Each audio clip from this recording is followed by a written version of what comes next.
আমি তখন বাড়িতেই ছিলাম, সবে ভাত খেতে বসবো, আর দেখলাম ওই 4-5 সেকেন্ডের মধ্যে হুশ করে একটা আওয়াজ হলো, আর আওয়াজ হয়ে আমি আর কোন দিকে পালাবো ঠিক করতে পারছি না। চারিদিক থেকে কাঁচ আর পাথরের গুঁড়ো জুপজাপ করে গায়ে মারছে। আমি তখন ভয়তে ছুটছি বাইরে বার হয়ে। তারপর দেখছি হই আল্লাহ হচ্ছে, রাস্তার দিকে বার হয়ে এলাম, এসে দেখলাম যে 5খানা লাশ পড়ে আছে। বাড়ির সামনে যখন ওই বাজিটা হচ্ছে তখন আমি বললাম যে বাজি করছিস ভাই, এইসব মাল জাল, লাস্টে আমরা বিপদে পড়বো না তো? তা বলছে না না, আমরা এর উপরে শুই বসি, বাচ্চারা খেলা করে এই বাজি নিয়ে, তারপরে বাচ্চারা তৈরি করে, কোনো ভয় নেই কো। কিন্তু এর মধ্যে যে এইসব কেমিক্যাল ছিল, এরম ধরনের বিস্ফোরণ হবে এরা আমরা জানতাম না। তারপর দুই পাশে দুই ধারে 15 ফুট করে তপাতে বাড়ি আছে, ওইসব বাড়িওয়ালারাও অনেক অবজেকশন করেছে। তাতে বাড়িওয়ালারা যে বাড়ি তৈরি হচ্ছে ওই বাড়ির লোক ঝামেলা করেছে, আমাদের ভালো দেখতে পাচ্ছিস না, আমরা করে ধরে খাচ্ছি, এরমভাবে ওরা ব্যবসাটা এইভাবে চালিয়ে গেছে। ওই কেরামত আলী যে মারা গেছে ওর ছেলেকে নিয়ে, আজ থেকে ওই 22 আরও 10 বছর আগে, ও 8-10 বছর আগে ওর বাড়িতেও এই ব্যবসা করতে গিয়ে সেও ওখানে 2জন মারা গেছিলো। বলছে না ও ব্যবসা আমি আর করি না, ভালো ব্যবসা করে দিচ্ছি, এখন ওই ফুলঝুরি এইসব হয়, এতে আর কোনো ভয় নেই। এইভাবে ও ব্যবসাটা মুর্শিদাবাদ থেকে একজনকে নিয়ে এসে মালিক, সে ছিল ছিল এরম করতো। বা এখানে আরও অনেকেই এইসব ব্যবসা করছে, তাদেরও সব গোডাউনি মাল আছে।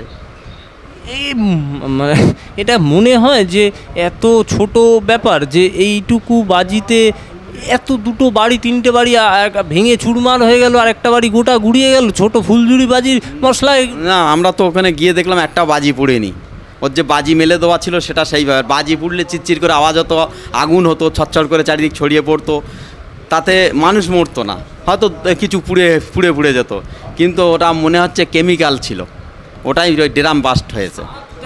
হ্যাঁ হ্যাঁ হ্যাঁ হ্যাঁ, ওটা ড্রাম বাস্ট আছে, কেমিক্যালের ব্যাপার আছে মনে হচ্ছে। না তো এমন কিছু হবে কেন? ওখানে আমরা গিয়ে তো দেখলাম কোনো বাজি নেই কো, বাজি সব যেমন বাজি তেমনই আছে, আর 5 সেকেন্ডের মধ্যে এত বড় একটা ব্যাপার আছে, মনে হচ্ছে কোনো ড্রাম কেমিক্যালের ব্যাপার আছে, বিষাক্ত।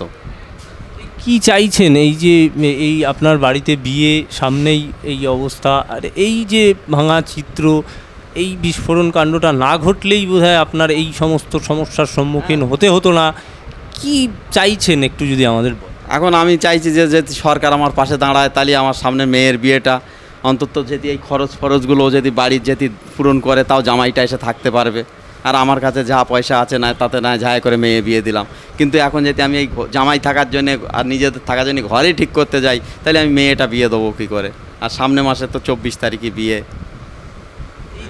রিকভার করে দেওয়ার আপনি দাবি করছেন, যাতে এগুলো সম্পূর্ণভাবে, যাতে এগুলো সরকার থেকে যাতে আমার রিকভার করে, বা সেই জন্যেতেই বা খুব চিন্তিত আছি এতে।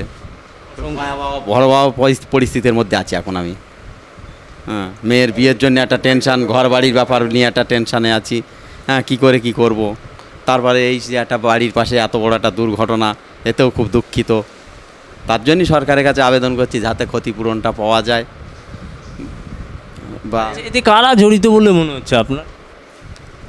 এখানে তো দেখছি যে অনেকেই ব্যবসা করছে, পাশের বাড়ি টাড়ি, তাদের সব মানে গোডাউনও ভর্তি মাল জাল রয়েছে, বা টুকটুক করে ওই বাড়িও অল্প অল্প করতো, তারাও মানে আমরা ভাবতে পারছি না যে এত বড় একটা দুর্ঘটনা হবে।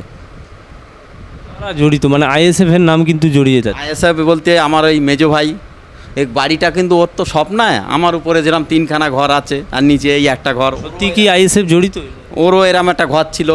এবার ও তো এখানে ব্যবসাও করেনি, জড়ি ফড়িও কিছু নেই ওর, কিন্তু ওকে নিয়ে একটু টানাটানি হচ্ছে। এই তো বলছে আইএসএফ জড়িত, আদেও এখানে আইএসএফ তো সবে শুরু হয়েছে, আর এই ব্যবসাটা চলছে এই জায়গাটা 4 বছর, আজ থেকে 4 বছর এই জায়গাটায় এই ব্যবসাটা চলছে। আর এই ছেলেটা আরও একবার বিপদের মুখী হয়েছিল, তখন আজ থেকে 5-7 বছর আরও আগে থেকে এই ব্যবসা চলছে। আর আইএসএফ তো সবে শুরু হয়েছে।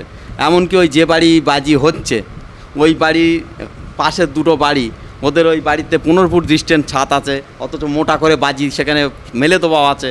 2 বাড়ি অবজেকশন করেছে, ওরা শুনিনি বলে 2 বাড়ি পাশাপাশি ওরা এমনকি আইএসএফের পক্ষপাতীও হয়েছে যাতে ব্যবসাটা বন্ধ করা যায়।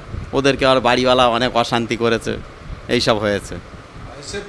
না, আইএসএফ কোনোভাবেই যুক্ত নেই এতে, বরঞ্চ আইএসএফ প্রতিবাদ করে। কিন্তু শাসক দল কি মনে করছেন যে শাসক দলের কোনো নেতা, মন্ত্রী বা এরকম কেউ, বা অনেক দিন ধরে প্রশাসনের মদতেই চলছে? না, সেটা বলতে পারবো না, কিন্তু এখানে আজিবার রহমান বলে যেজন আছে, উনি একজন ভালো মানে কর্মী পার্টির, তিনি ব্যবসা করতো তার বাড়ি ওই অনেক মজবুত মালও পেয়েছে। এখানে পাশে যে বাড়ি ভাড়া দিয়েছে শামসুর আলী, ও তৃণমূল পার্টি করতো, ও একজন কর্মী।